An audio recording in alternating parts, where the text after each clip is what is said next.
We haven't been getting nailed like they have been over on the coast in western Washington. They've been getting their butts handed to them for the last few days. Snow, rain. We've had wind, a little bit of sleet here and there. Nothing as bad as what they got. But that sky over there, not helping my road restriction deal one bit, because we're getting cold again at night. And the reason why they put the road restrictions up is for frost keep. So with all the moisture and cold air happening again, there's a pretty dang good chance we're gonna get nailed with the road restrictions out here. So I'm hoping that's not the case.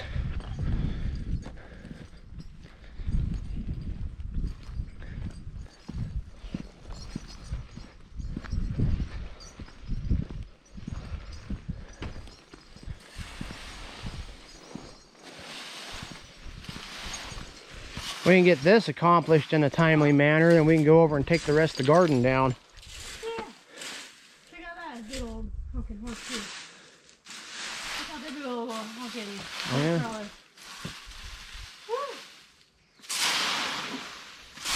Heck yeah.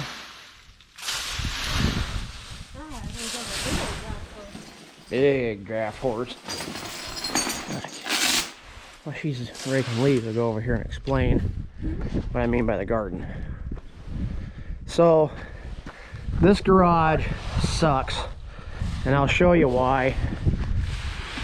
Whoever built it I think that a high school carpentry class could have done a better job. Well, let's start with, they got floor joists as the rafters. Well, that's not a bad thing. But instead of the joists running from over there clear over here, they butt together right in the middle because they weren't long enough to begin with.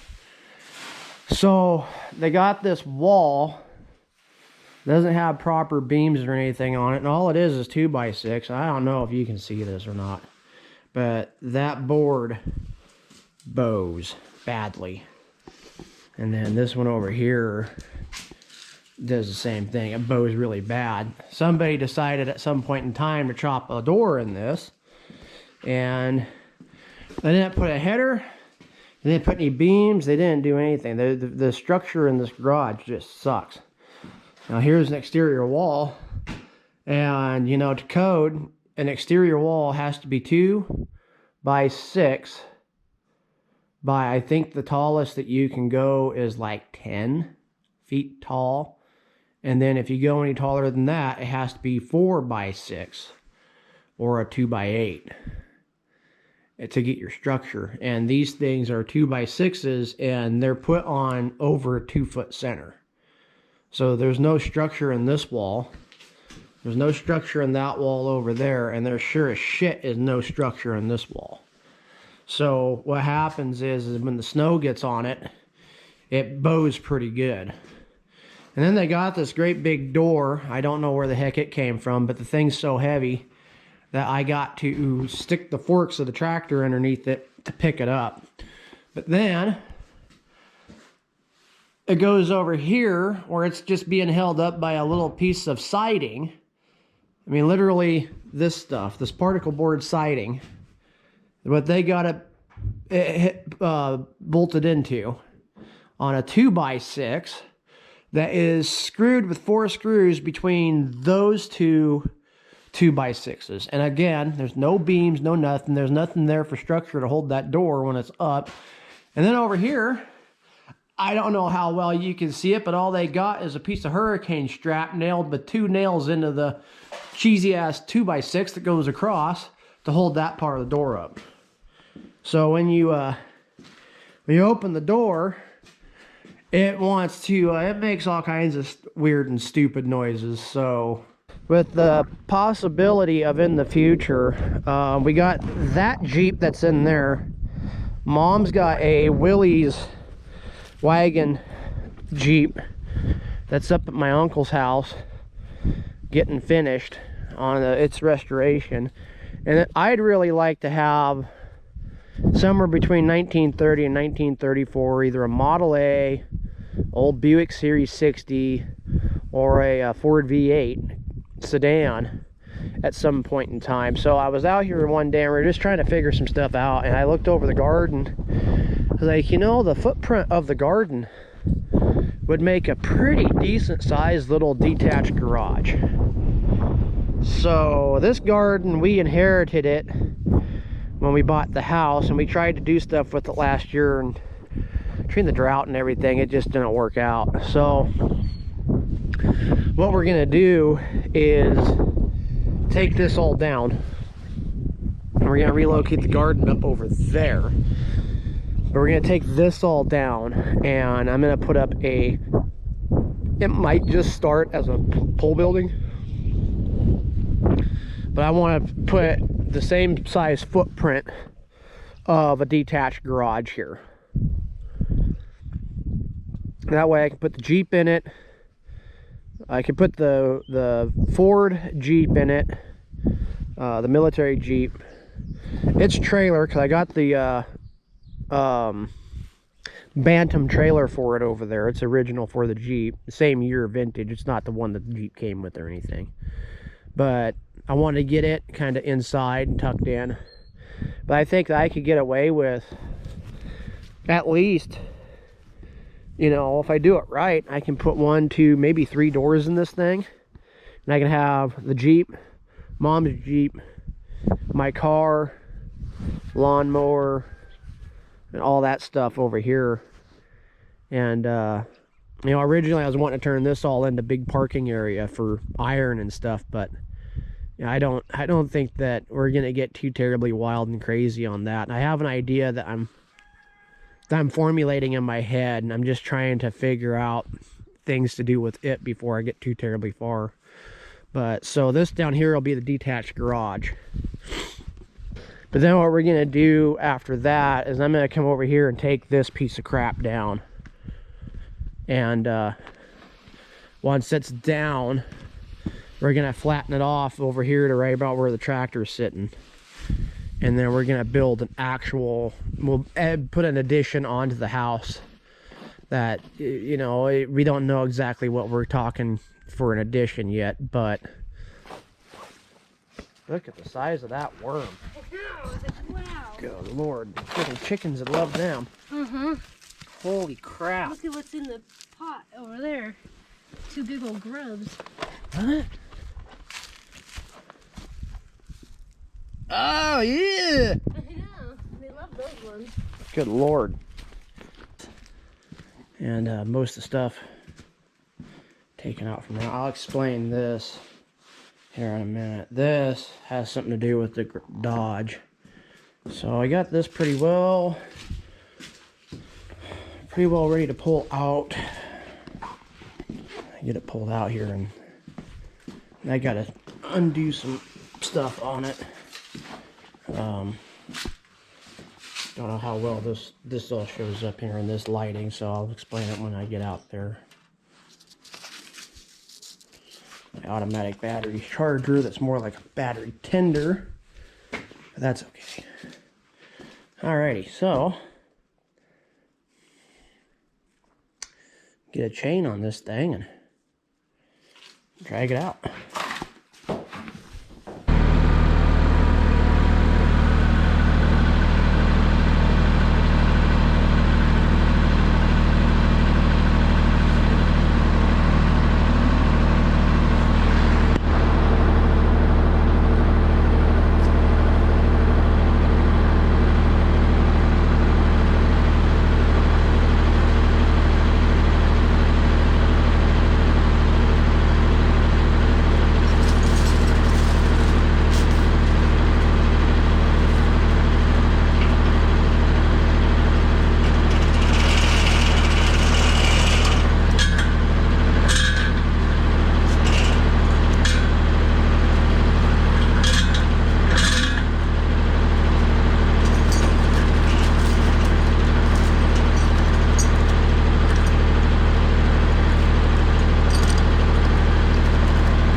sometimes that doesn't work out. We've been getting a lot of crappy fuel here lately too, so what I usually do is, you don't have to do a park regen, but when those two lights start flashing,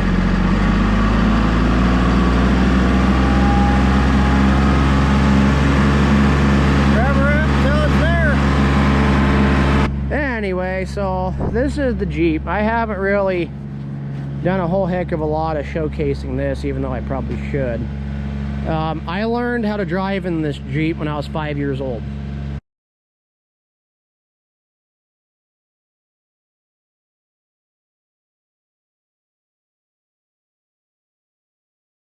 It's a 1943 Ford GPW, right? The Willys was the MB. I think so. I don't know. I get confused on it every now and then. Let's see what the nomenclature plate has to say about it. Yeah, Ford was GPW. This is right here. Ford GPW. This isn't the original nomenclature plate for it. These nomenclature plates my dad found on a parts Jeep and put on this Jeep.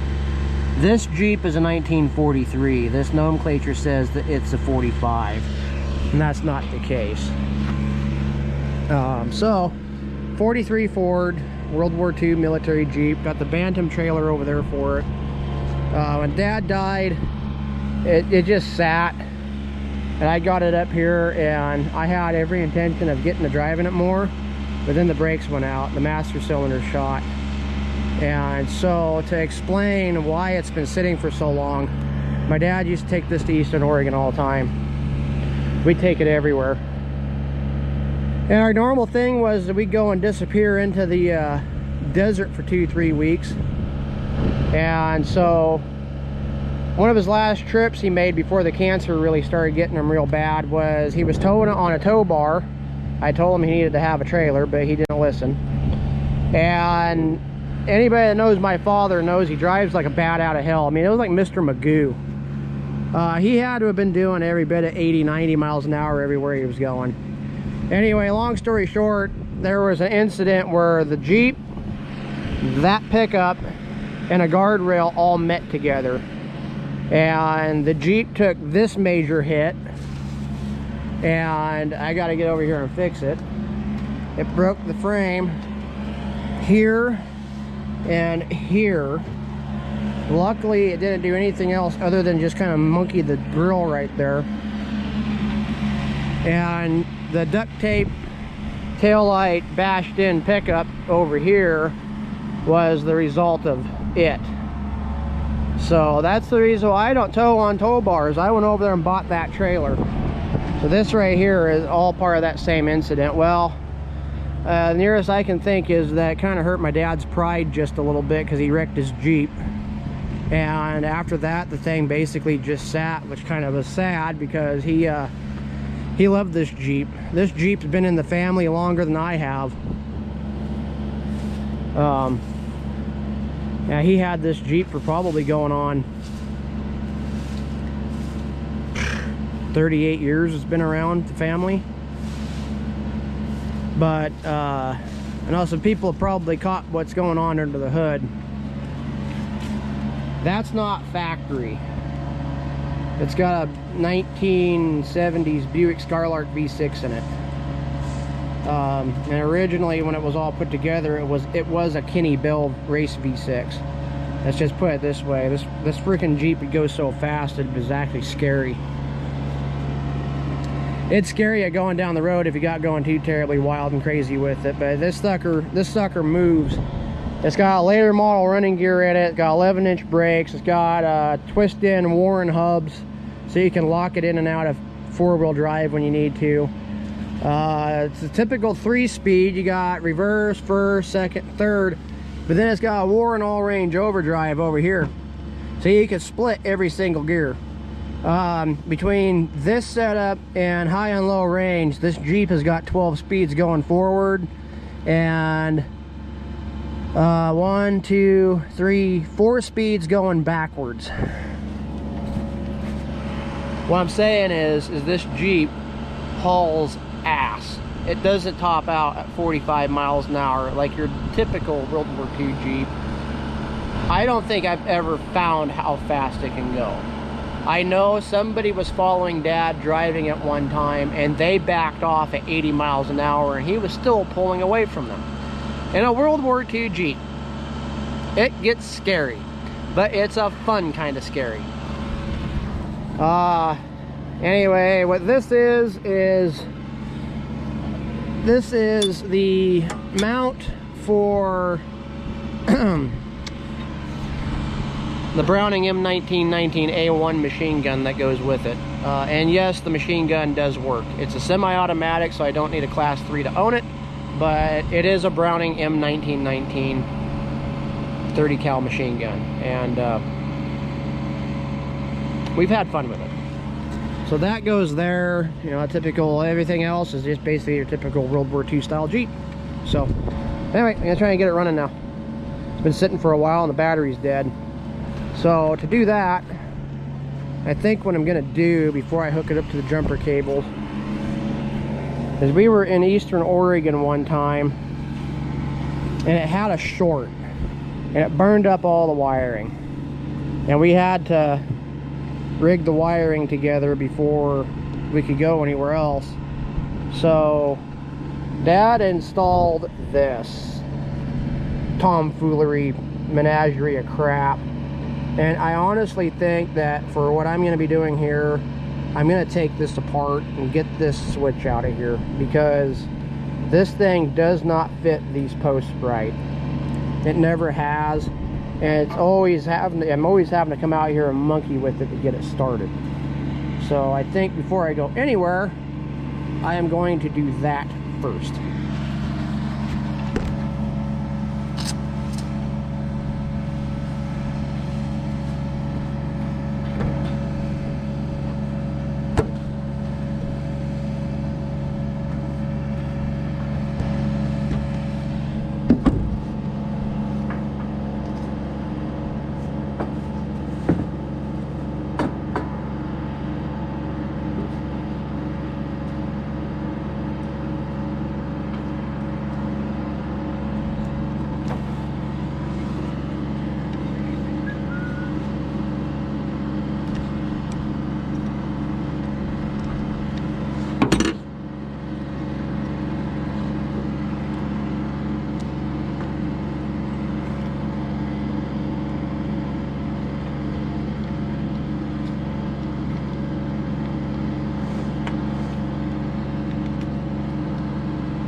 getting a little bit of juice, but not very much.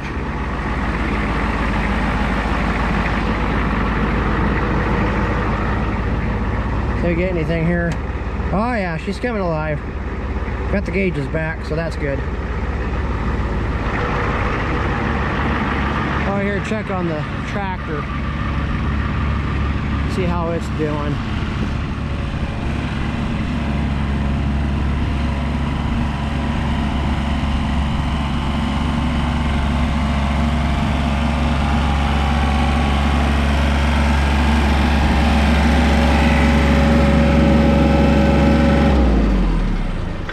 Just like that, she's done. So, judging by this nasty black wall we got coming at us, I think our fun and excitement's getting ready to go away. You can't see the mountains over there through the crap, so I might wind up having to push the damn Jeep back inside and try to get it started a different day, or hopefully we got enough life in the battery now that other battery charger can do something about it if I put it on it. So I'm gonna get a little gas in this cup. I can start to see my breath, which means it's getting cold fast. So I'm not even gonna try it. We're gonna stop this for a while. Okay, out of breath. Randy and I just pushed it back inside. Well, he did most of the work.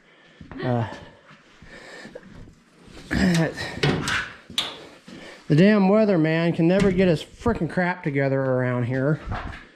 Not supposed to be too terribly wild and crazy, and there's a frickin' storm barreling down on us. So, alright. Hopefully, that gave the battery enough life that I can plug this battery charger in and get it to get the rest of the way up. Ooh, barking spider in here. I think it's actually going. I think it's going to actually go this time. That right there usually turned yellow by now. So hopefully we got enough life in the battery to be able to, this battery charger can get it charged the rest of the way up. Get charged up enough to where we can actually do something with it. So, and we'll see.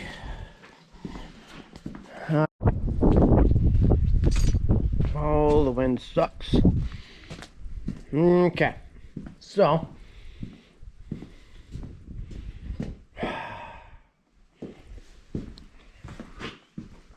someone plugged up my walkway around the Jeep here. That's still saying that it is charging, or at least trying to charge. But I'm gonna give her a shot here and just see what the heck happens. Just go Leroy Jenkins on her here for a second. I know it's got some life in it. Take that back like that.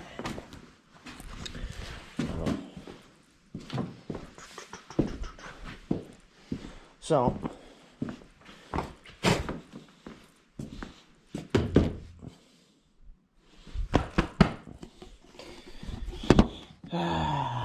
how about this?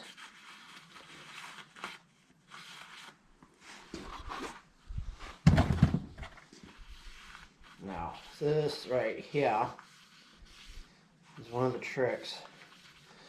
This thing runs so good you don't need the choke. The choke literally chokes it out. So, what I'm going to do,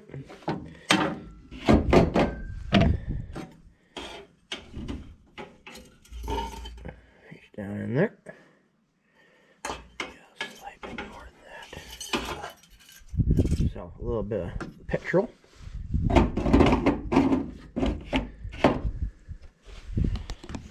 And over here, there's a little double dip.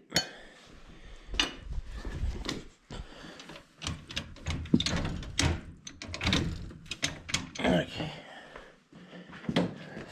See what happens.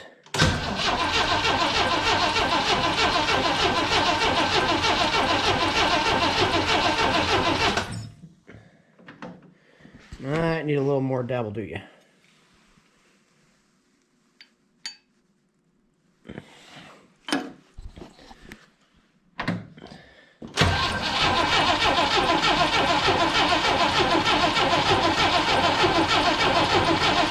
Come on, honey, wake up.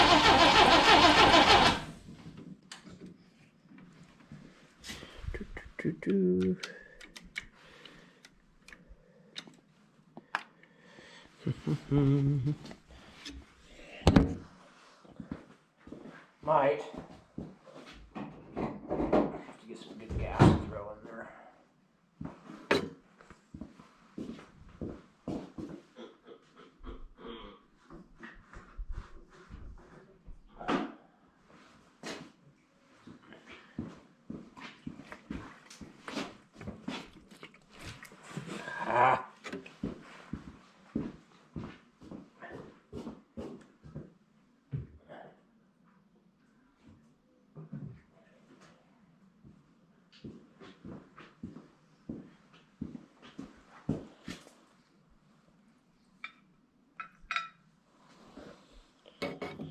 Alrighty.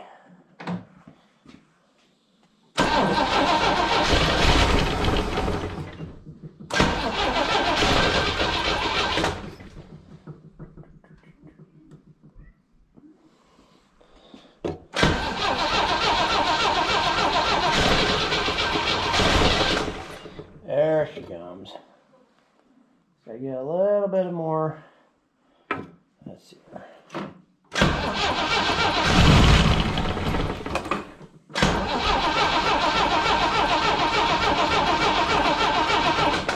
Come on, baby. You can do it.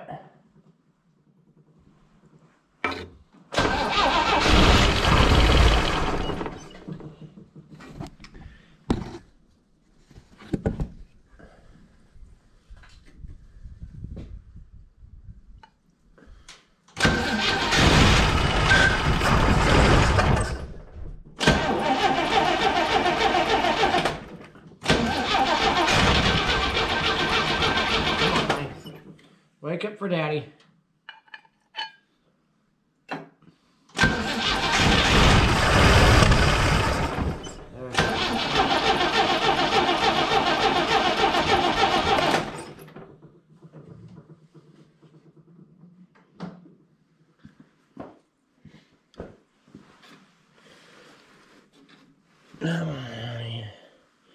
Usually it doesn't take this much. Of course, it hasn't ran a year.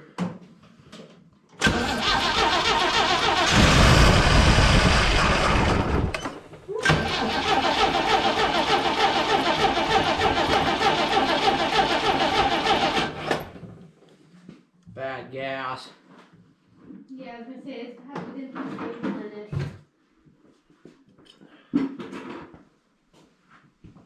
Freaking ethanol gas we got.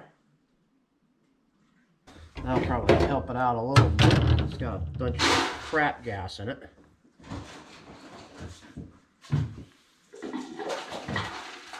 I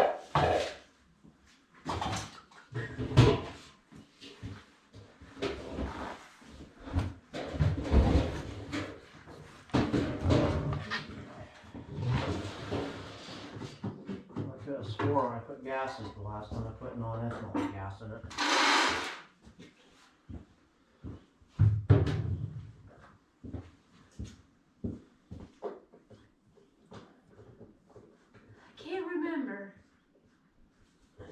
I think I got a 5-gallon jug of non-ethanol gas from the Spoko when it was up at Betty and Steve's.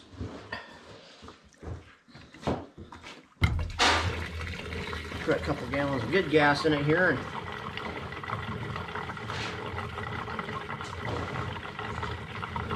also almost always been a cold-blooded bitch.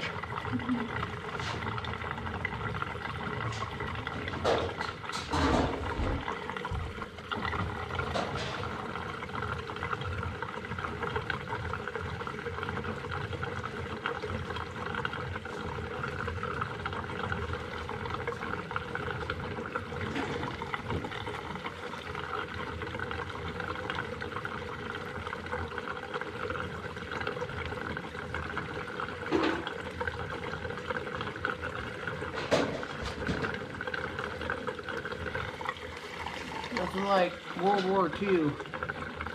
Filling up the gas tank and you're sitting on it. God help you if they shot it. Take off.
Holy shit, ladies and gentlemen. The old girl runs. I need a bigger garage.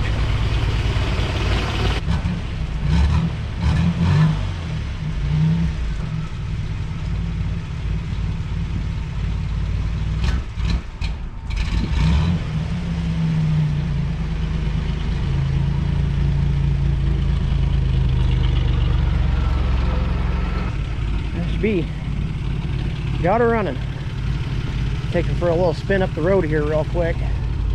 I know I'm not going to get ran over.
kill anybody or hurt anything. I had to lose some weight. I was too fat to get in the damn thing. She smells just a little warm. But she has to, like I said earlier, the house has not been ran for, God, over a year. I think I went and got it from Betty and Steve's a year ago, last October.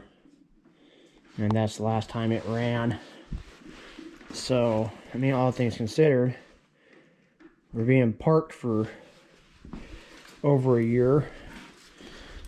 It fired right up pretty easy, and the thing's always fired right up. And we've never had a problem with this thing running or getting it started. I'll come out here in a couple days to show you. You can start this thing without even using the choke. So, alrighty. I'll be off on to the next fun adventure tomorrow. Really looking forward to driving this thing this year. I need to get it out and get it cleaned up, and I get it cleaned up. I need to get it to where I can drop the skid pan off of it and change the this thing's got a shared transmission and transfer case on it. And what happens is that the oil from the transfer case will go into the transmission and get stuck, and it can't get back into the transfer case. So we always got to make sure that the transfer case is topped off. It takes quite some time for it to do it. It's not like it's an overnight thing, but the last time this thing had any services done to it was back, probably 8-10 years ago. So I need to do the front end, I need to do the rear end, I need to do the transmission, I need to do the transfer case, I need to change the engine oil. And then because of gas prices, this Skylark V6 does not get very good fuel economy. This thing gets maybe 12-13 miles per gallon. And toting around this itty bitty tiny little Jeep should get better. And it doesn't. The old Kenny Bell V6 that was in it, with the hydraulic lifters and stuff, it got 20-25, no problem, out on the highway. I can do a bunch of motor work, cams and headers and all kinds of other stuff, because a friend of our family's got another Jeep just like this, that's built just like this. I mean, he used this as his print, and he's getting 17, 18. 17 when he's towing his trailer, and then 18 when he's not. But I think what I'm going to do is I've been watching it on the internet and doing a lot of research. I actually have the original running gear that came out from underneath this thing, the original Ford GPW front end and rear end. And what I'm thinking about doing is, when I got a good place to work on it, is taking the body off of it, making sure the frame's in good shape, and then I want to put that running gear back underneath it with that overdrive. And then what I want to do is I want to put a 4-cylinder turbo Kubota diesel engine under the hood. There's a guy that makes a kit that you can take a Kubota tractor engine and put in this thing. It'll mount right up to the original running gear. And on paper, the Kubota's got the same torque, lesser horsepower, but the same torque as this engine right here. And I think it's, half the horsepower or something. It's like 50-60 horsepower, which in this thing, that's all you need. That's what it had originally. But I'm thinking that if you drop that little 4-cylinder turbo diesel under the hood, I won't see why it couldn't get high 20s, low 30s for fuel economy. And for what we used to do and usually do with it, that means a lot. This thing isn't a show princess. It's been in a lot of shows and it's been in a lot of parades, but it's also, it's been used. This thing's got a lot of miles on it. When I was a kid, especially when the weather was nice and on the weekends, wherever we went, we were driving this Jeep. So It's got a lot of miles on it. A lot of miles. Plus, we'd go over to Eastern Oregon to a place called Alkali Lake, north of Lakeview. And we'd camp out there in the desert for 2 to 3 weeks. Later on, it'd be a whole month. We've driven this thing, I don't know, probably 10, 15,000 miles just in one summer. Camping and hunting and all that. It's a fun rig. So, but it's time to put my signature on it, and I'm not too terribly thrilled with what's going on with it as far as under the hood. I don't like how it does not get good fuel economy. I'm lucky if we can do... It's got a 15-gallon tank. I think I'm lucky if we can do 150 miles on that 15 gallons. Might be able to stretch it just a little bit further, but it guzzles the gas. So that's that. Alrighty, I'll see where our next adventure brings. I'll put all the rigs away and put some more of this crap back in the garage before the weather turns on us tomorrow. But God, the sky is pretty.